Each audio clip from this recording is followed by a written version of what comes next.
Welcome students on speedy math. आज हम new book NCERT के क्लास 10th मैथमेटिक्स के चैप्टर 1 रियल नंबर का क्वेश्चन नंबर 3 करने वाले हैं स्टूडेंट्स, जिसके 3 पार्ट्स हैं। इसमें हम पहला पार्ट यहाँ पे लिखा हुआ है 12, 15 और 21, ये पार्ट्स हम करेंगे। तो चलिए देखते हैं कि क्वेश्चन में कहा गया है, find the LCM and the HCF of the following integers by applying the prime factorization method. Students, हमें जो ये इंटीजर्स दिए गए हैं इनके हमें एलसीएम व एचसीएफ प्राप्त करने हैं प्राइम फैक्टराइजेशन मेथड से। तो चलिए शुरू करते हैं स्टूडेंट्स, एक एक करके हम निकालते हैं। हम दिए गए जो मेरे तीनों इंटीजर दिए गए हैं, इन तीनों इंटीजरों के हम सबसे पहले स्टूडेंट प्राइम फैक्टर निकाल लेते हैं। तो सबसे पहले हम 12 का निकालेंगे स्टूडेंट्स। आप देखिएगा, हम सबसे पहले 12 को देखते हैं और 12 का निकालेंगे। तो हमने यहाँ 12 लिखा। 12 एक इवन डिजिट है, तो ये 2 से डिविजिबल होगी। तो 2 से मैंने इसे फैक्टराइज किया, 6 आया, फिर 2 से किया 3 आया, और 3 से करने पर 1 आ जाता है। इसी प्रकार से स्टूडेंट अब हम 15 के करेंगे। हमने यहाँ 15 लिखा। 15 एक ऑड नंबर है, तो स्टूडेंट हम इसका 3 से करते हैं। तो 3 से करने पर बच्चों हमारा आ जाता है 3 5 या 15, फिर हमने 5 से किया और हमारा 1 आ गया। फिर इसके बाद हम 21 के भी फैक्टर करते हैं बच्चों। तो हमने 21 लिख लिया। अब हमने 3 से किया, हमारा 7 टाइम्स गया। अब 7 से करेंगे इसका फैक्टर तो 1 आ जाएगा। स्टूडेंट्स, हमने तीनों के फैक्टर कर लिए हैं। अब हम इसे लिख भी लेते हैं। देखिए, जैसे मैंने 12 लिखा तो मैंने लिखा 2 × 2 × 3। अब मैं 15 के फैक्टर लिखता हूँ। मैंने 15 लिख लिया है। अब लिखता हूँ 3 × 5। स्टूडेंट, ये लिख रहा हूँ, इसका भी मैं आपको कारण बताऊँगा। जैसे यहाँ 21 है तो मैंने लिखा 3 × 7। अब आप देखिएगा स्टूडेंट, जब हमने आपको इसका जो पहला और दूसरा पार्ट बताया था, उसमें बताया था कि जब कभी भी हम एचसीएफ निकालते हैं तो जो कॉमन होता है तीनों में, वो हमारा एचसीएफ होता है। तो स्टूडेंट, हमारा एचसीएफ कितना होगा? एचसीएफ होगा हमारा 3। अब हम बात करते हैं कि एलसीएम क्या होगा।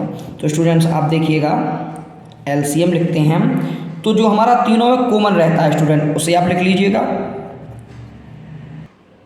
इसके बाद स्टूडेंट्स, बाकी की जो डिजिट बचे हुए हैं इन्हें भी आप लिख लीजिएगा। इस प्रकार से बाकी के जो हमारे 2 × 2 ये 5 और ये 7 मैंने लिख लिया। अब आप इसे ऑर्डर में लिख लीजिएगा। 2 × 2 × 3 × 5 × 7। स्टूडेंट्स, अब आप इनका मल्टीपल इस प्रकार से कीजिएगा कि बेहद ही आसानी हो।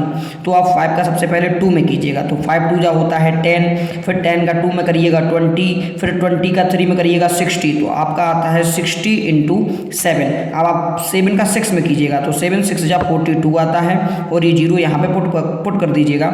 और इसी के साथ आपका एचसीएफ और एलसीएम जो क्वेश्चन नंबर फर्स्ट में 3 इंटीजर दिए गए थे, इनके हम फाइंड कर लेते हैं। तो चलिए नेक्स्ट सेकंड की ओर चलते हैं स्टूडेंट्स। अब हम इसका सेकंड पार्ट करते हैं, जिसमें हमें 17, 23 और 29 दिए गए हैं। स्टूडेंट, आप ध्यान से देखिएगा, चाहे आपका 17 हो, 23 हो या 29 हो, तीनों ही प्राइम डिजिट हैं। यानी कि जब आप इनके फैक्टर करते हैं तो 17 केवल 17 से ही डिविजिबल होता है, तो इसका फैक्टर केवल 17 होगा।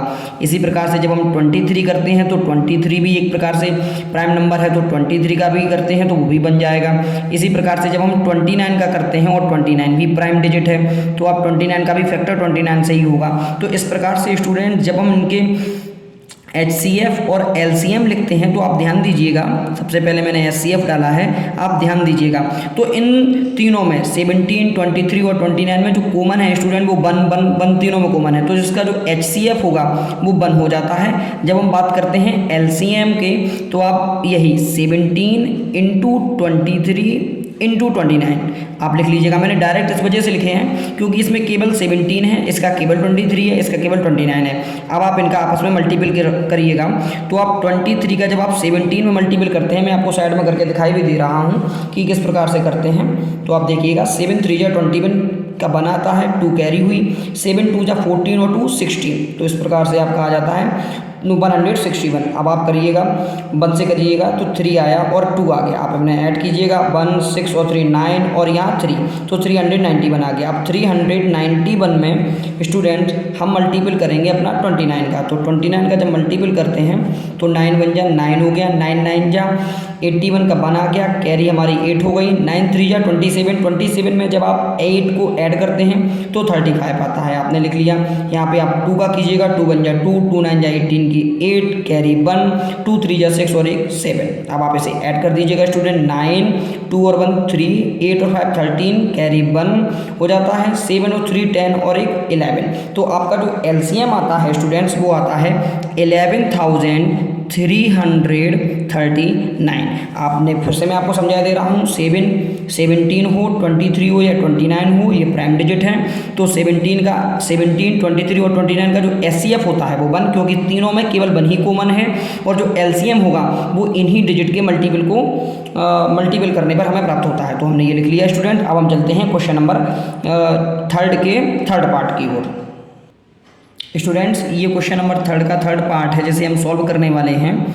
इसमें 8, 9 और 25 हैं, इनके हमें एलसीएम और एचसीएफ प्राइम फैक्टराइजेशन मेथड से निकालनी है। तो स्टूडेंट सबसे पहले हम 8 का करते हैं।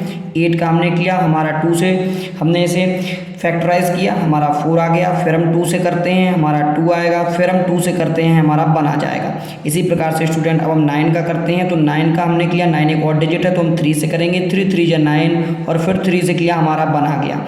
इसके बाद स्टूडेंट हम 25 का करते हैं। तो 25 के लास्ट में 5 है और ये 3 से डिविजिबल है नहीं, तो हम इसे अगला 5 से चेक करेंगे। तो 5 से किया हमने, 5 5 जा 25, फिर 5 से करते हैं और हमारा 1 आ जाता है।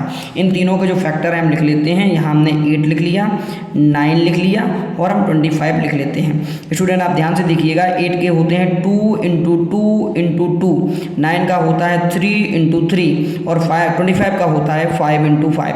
स्टूडेंट आप ध्यान से देखिएगा, जब इनमें कोई भी चीज़ कॉमन नहीं है तब जब हम बात एचसीएफ की करते हैं स्टूडेंट, तब हम लिखेंगे 1। जब कोई भी डिजिट आपस में कॉमन नहीं होती है तो 1 को कॉमन माना जाता है, तो एचसीएफ हमारा 1 हो जाएगा।